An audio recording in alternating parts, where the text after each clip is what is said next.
NCERT exercise question number 1.12 के according हमें यहाँ पर कैलकुलेट करना है मेथनॉल की वॉल्यूम को। इस क्वेश्चन के अकॉर्डिंग कहा गया है कि अगर मेथनॉल की डेंसिटी 0.793 किलोग्राम पर लीटर है तो हमें 0.25 मोलार के 2.5 लीटर सॉल्यूशन को बनाने में इसके कितने वॉल्यूम की जरूरत पड़ेगी। यानी कि हमें यहाँ पर क्या बताना है, हमें यहाँ पर बताना है वॉल्यूम ऑफ मेथनॉल। तो पहले हम लिख लेते हैं इस क्वेश्चन के अकॉर्डिंग हमें क्या गिवन है। हमें यहाँ पर गिवन है डेंसिटी, और ये जो डेंसिटी है वो है मेथनॉल की, जो कि है 0.793 किलोग्राम पर लीटर। और इसके बाद में यहाँ पर गिवन है वॉल्यूम ऑफ सॉल्यूशन। तो सॉल्यूशन का जो वॉल्यूम है वो है 2.5 लीटर, और इस सॉल्यूशन की जो मोलैरिटी है वो है 0.25 m। तो हम यहाँ पर लिख लेते हैं मोलैरिटी ऑफ सॉल्यूशन, जो कि इक्वल है 0.25 m की। इतना डेटा देने के बाद में हमसे यहाँ पर मेथनॉल का वॉल्यूम पूछा है, तो हम यहाँ पर लिखेंगे वॉल्यूम ऑफ मेथनॉल, और ये हमें फाइंड करना है। तो अब इस डेटा के अकॉर्डिंग हमें मेथनॉल का वॉल्यूम पता करना है, और यहाँ पर मेथनॉल की डेंसिटी गिवन है। तो आपको पता है जो डेंसिटी होती है वो इक्वल होती है मास डिवाइडेड बाय वॉल्यूम की। अब इस क्वेश्चन के अकॉर्डिंग अगर हमें मेथनॉल का वॉल्यूम पता करना है और डेंसिटी इस क्वेश्चन के अंदर मेंशन है, तो अगर हम कैसे ना कैसे करके मास पता कर लें तो हम इस फॉर्मूला का यूज करके वॉल्यूम ऑफ मेथनॉल पता कर सकते हैं। तो अब हमारा जो नेक्स्ट स्टेप रहेगा वो रहेगा मेथनॉल के मास को पता करना। तो जब हमें किसी कंपाउंड के मास को पता करना होता है तो हम क्या करते हैं, वहां पर मोल्स का फॉर्मूला यूज करते हैं। क्योंकि जब हम नंबर ऑफ मोल्स पता करते हैं तो उसके लिए हम लिखते हैं number of moles is equal mass of sample divided by molar mass. और ये जो डेंसिटी वाला फॉर्मूला था इसके अकॉर्डिंग हमें कैलकुलेट करना है मास ऑफ मेथनॉल। यानी कि ये जो मोल वाला फॉर्मूला है इसके अंदर जो मास ऑफ सैंपल है ये क्वांटिटी बताती है मास ऑफ मेथनॉल को।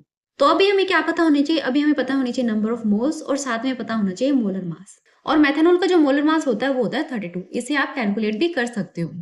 तो हमें यहाँ पर जो मास ऑफ सैंपल है उसे पता करना है, और मोलर मास होता है मेथनॉल का 32। तो अब इस फॉर्मूला को अप्लाई करने के लिए हमारे पास क्या होने चाहिए, हमारे पास होने चाहिए नंबर ऑफ मोल्स। और नंबर ऑफ मोल्स हमें अगर गिवन नहीं है तो हमें इसे कैलकुलेट करना पड़ेगा। और नंबर ऑफ मोल्स को निकालने के लिए हम क्या कर सकते हैं, जब हम यहाँ पर गिवन डेटा को देखते हैं तो हमारे पास वॉल्यूम ऑफ सॉल्यूशन है और मोलैरिटी है।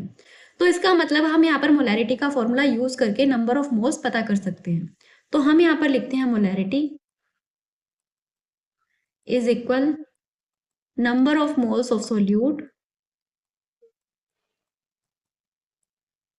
Divided by volume of solution in litre.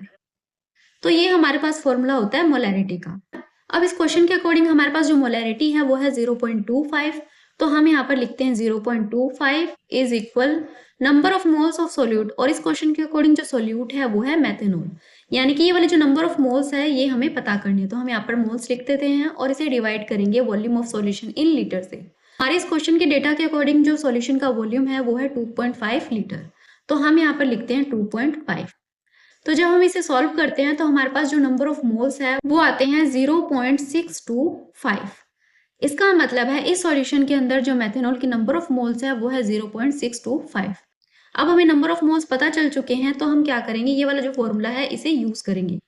हमारे पास जो नंबर ऑफ मोल्स है वो है 0.625 is equal mass of sample हमें कैलकुलेट करना है, यानी कि मास ऑफ मेथनॉल हमें यहाँ पर फाइंड करना है, और इसे डिवाइड करेंगे हम मोलर मास ऑफ मेथनॉल से। मेथनॉल का जो मोलर मास होता है वो होता है 32, और इसे आप कैलकुलेट भी कर सकते हो। तो जब हम यहाँ से मास को कैलकुलेट करते हैं तो हमारा आंसर आता है 20 ग्राम। तो इस क्वेश्चन के लिए जो मास ऑफ मेथनॉल है वो है 20 ग्राम। अब जब हमें मास ऑफ मेथनॉल पता लग गया है तो हम क्या करेंगे, ये जो डेंसिटी वाला फॉर्मूला है इसका यूज करेंगे, और यहाँ पर से जो वॉल्यूम ऑफ मेथनॉल है उसे कैलकुलेट करेंगे। तो फिर से हम फॉर्मूला लिखते हैं ये डेंसिटी का।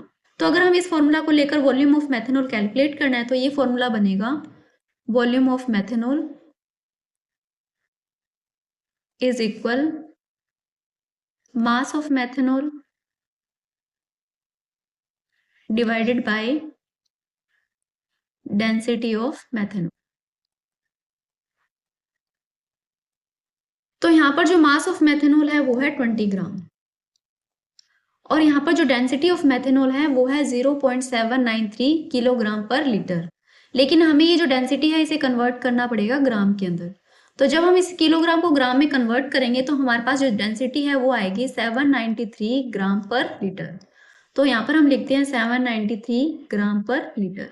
अब यहाँ पर ग्राम से ग्राम कैंसल आउट हो जाएगा और जब आप इसे डिवाइड करोगे तो आपके पास में आंसर आएगा 0.025 लीटर। तो ये हमारे पास आ जाता है हमारा वॉल्यूम ऑफ मेथनॉल। तो इस क्वेश्चन के अकॉर्डिंग हमारे पास जो वॉल्यूम ऑफ मेथनॉल है वो है 0.025 लीटर। और इसी के साथ में हमारा ये जो क्वेश्चन है वो भी कंप्लीट होता है।